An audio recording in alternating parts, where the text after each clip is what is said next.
มาค่ะพี่น้องเรียกได้ว่าสุดปังจริงๆนะคะสำหรับน้องเพลงพิมรดาน้องพี่น้องเนาะนะคะเรียกได้ว่าในตอนนี้ค่ะพี่น้องนะคะ FC แฟนคลับหลายคนกับพากันติดตามนะคะกับพากันให้ความสนใจในฝั่งของทางด้านน้องเพลงพิมรดาอย่างมากน้องพี่น้องเนาะโดยเฉพาะเจ้าตัวจะมีผลงานเพลงใหม่ออกมาค่ะพี่น้องในเร็วๆนี้นะคะซึ่งแอดมินได้เขาไปฟังแค่ทีเซอร์แค่ตัวอย่างค่ะพี่น้องเล็กๆน้อยๆซ้ำนี่กระติดหูแล้วเรียกได้ว่า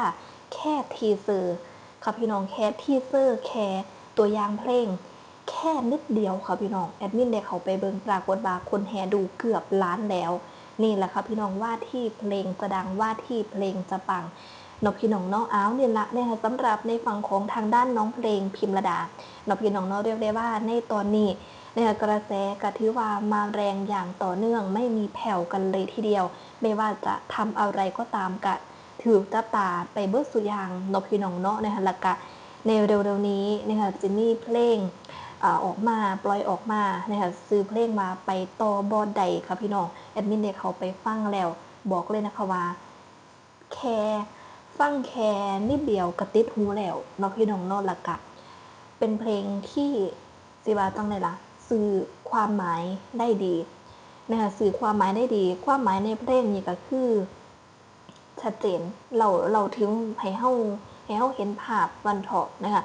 นี่ละเพลงนี้นะคะจะถูกปล่อยออกมาในเร็วๆนี้ก็เตรียมรับชมรับฟังได้เลยแล้วก็เชื่อว่าจะเป็นอีกหนึ่งเพลงที่ต้องดังต้องปังอย่างแน่นอนเพราะว่าจากที่ได้เบิ่งได้ฟังเพลง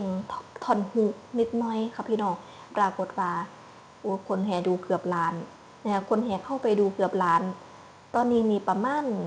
800,000กว่าประมาณนี้แหละค่ะพี่น้องนะคะอันนี้น้องเอามาลงในหน้า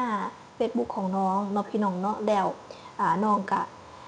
เฮ็ดเป็นคลิปสั้นประมาณนี้ล่ะเฮ็ดเป็นคลิปสั้นเฮ็ดเป็นคลิปรีวให้เฮาได้เบิ่งกันอันนี้ก็ได้มีการเข้าไปเบิ่งแล้วปรากฏว่า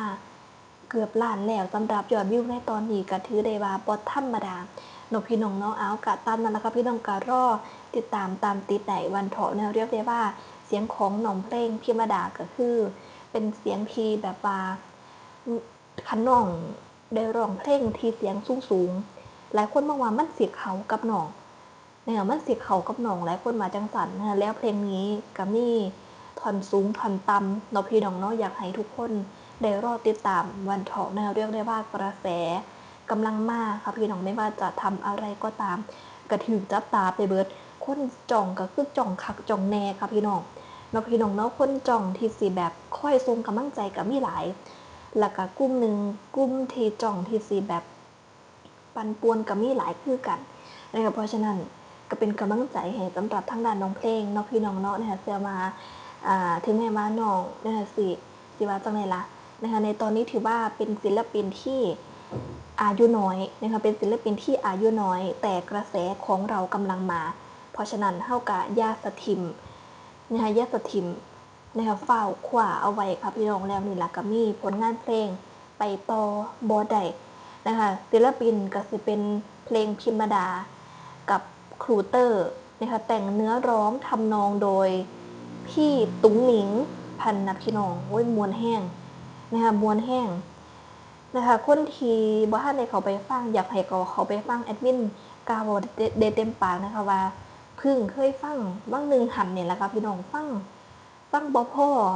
50วิกลายเป็นว่าเพลงนี้ติดหูไปเป็นที่เรียบร้อยแล้วเอาเป็นจังได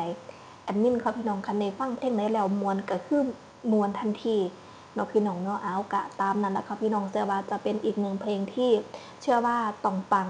เนี่ยต้องปังอย่างแน่นอนนะคะเอานี่แล้วครับพี่น้องสำหรับน้องเพลงพิมรดาก่อนหน้านี้เนี่ยกะนี่ละได้มีการไปงานวันเกิดของน้องนาริตะเนาะพี่น้องเนาะนะคะกะนี่นะทางด้านน้องเพลงก็ได้มีการไปร่วมในงานนะคะพร้อมกับมีการถ่ายคลิปบรรยากาศในงานให้เฮาได้เบิ่งนำเนาะพี่น้องเนาะนี่ก็สิเป็นช่วงที่เรียกได้ว่าที่ว่าจังได๋ล่ะทุกคนต่างมีความสุขเนาะพี่น้องเนาะน้องเพลงกะเอิ้นว่านี่ละได้เขาไปร่วมแสดงความยินดีนะคะกับน้องนาริตะเนาะพี่น้องเนาะนี่เจ้าตัวก็ได้มีการเคลื่อนไหวนะคะว่าร่วมงานวันเกิดน้องนาริตะมีความสุขมากๆนะคะคนสวย ครอบครัวน่ารักอบอุ่นพันนะพี่น้องนี่นะคะก็ยังโพสต์ต่อหนึ่งอีกนะคะว่าสุขสันต์วันเกิดนะคะน้องนาริตาคนเก่งนะคะตั้งใจเรียนเป็นเด็กดีนะคะหนูเก่งมากๆเลยพี่ชอบมากผลงานเพลงของหนูเอ็นดูหนูหน่อยนะคะรักหนูนะคะรักแม่แพรวรักแม่ยุ้ยนะคะไม่ได้ถ่ายรูปกับแม่เลยรักพี่ๆทุกคนเหมือนเดิมนะคะความรักพันนะพี่น้องเป็นจังใดเอิญว่าน่ารักมากๆถึงแม้ว่าในตอนนี้น้องเพลงพิมระดานะคะน้องกับเอิญว่าจังในร้านบ่ได้อยู่กับแพรวพราวแสงทองแล้วเนาะพี่น้องเนาะแต่ความคิดฮอดคิดถึงก็ยังมีให้กันอยู่คือเก่าเหมือนเดิมนะคะเมื่อสิว่าจังได๋ล่ะเมื่อได้เห็นคนที่เฮาชื่นชอบคนที่เรารักมีความสุขนะคะน้องเพลงก็พร้อมที่สิแสดงความยินดีด้วยเนาะพี่น้องเนาะอย่างนี่ล่ะวันเกิดของน้องนาริตะนะคะน้องเพลงก็ได้มีการเอาของขวัญพร้อมกับไปร่วมในงานด้วยก็ถือว่าน่ารักมากๆเราพี่น้องเนาะเอาเนี่ยแล้วค่ะพี่น้องก็ตามติดตามนะคะตามติดตามอย่างต่อเนื่องวันเพาะเนี่ยเขาว่าสิเป็นจังไหนนะคะสิเป็นจังไหนอุ๊บแอดมินบอกว่าเพลงนี้นี่มวนแห้งนะคะกล่าวว่าได้เต็มปากเลยนะคะว่ามวนแห้งคนที่ยังไม่ได้ฟังแนะนำว่าต้องไปฟังพิมพ์เลยค่ะพี่น้องพิมพ์เลยนะคะว่าเพลงไปต่อบ่ได้นะคะเพลงนี้ถือได้ว่าเป็นสิว่าจังได๋ล่ะนะคะเรียกได้ว่าน้องก็ตั้งใจนะคะตั้งใจเฮ็ดออกมานะคะแล้วก็ถือว่าสื่อสารได้ดีนะคะสื่อสารได้ดีเนาะพี่น้องเนาะแล้วก็กระแสเพลงนี้นี่ไม่ธรรมดาอย่างแน่นอนแค่ปล่อยแค่น้ำจิ้มมานิดเดียวค่ะพี่น้องเนี่ยคนก็เบิ่งคนก็เข้าไปฟังตั้งแบบเกือบล้านแล้วจังซี่แหมเนาะพี่น้องเนาะไม่ธรรมดาอย่างแน่นอนนะคะแต่ว่าแอดมินยังบ่ทันได้ทราบมื้อที่สิปล่อยว่ากันว่ามีถ่าย MV มีอะไรด้วยเนาะพี่น้องเนาะแต่ว่ายังไม่ทราบวันที่จะมีการปล่อยเพลงนี้ออกมาก็ต้องรอเจ้าตัวออกมาชี้แจงอีกทีนึงในช่วงนี้น้องเพลงก็นี่ล่ะอยู่บ้านนั่นแหละค่ะพี่น้องอยู่บ้านนะคะเจ้าตัวก็สิมีการถ่ายคลิปสั้นบางเที่ยก็มีการไลฟ์สดนะคะทักทายแม่ๆ FC แฟนคลับอย่างต่อเนื่องแล้วก็เรียกได้ว่าถึงแม้ว่า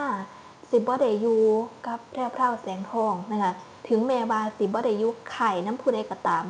นะคะแต่มาอยู่แบบผู้เดียวแบบนี้ค่ะพี่น้องเป็นศิลปินเดียวแล้วก็นี่ละมาเป็นสิว่าจังได๋ล่ะใช้ชีวิตตามแถวบ้านเจ้าของแล้วก็อยู่แบบนี้คนก็ยังให้ความสนใจนะคะคนก็ติดตามเยอะมากๆเนาะพี่น้องเนาะแสดงว่าน้องเพลงนี้ก็ถือว่าอยู่กับสื่อโซเชียลเป็นนะคะรู้จักแบบใช้สื่อโซเชียลให้เป็นประโยชน์บันเถาะเนาะพี่น้องเนาะเอากะติดตามตามติดต่อไปนะคะพี่น้องนะคะมารอเบิ่งกันว่าเพลงนี้จะถูกปล่อยออกมาในวันไหนเสือว่าบ่ธรรมดาอย่างแน่นอนนะคะเอานั่นแหละค่ะพี่น้องสำหรับคลิปนี้ก็ขอจบคลิปไว้สำนี้ซะก่อนเนาะค่ะก็ประมาณสวัสดีค่ะ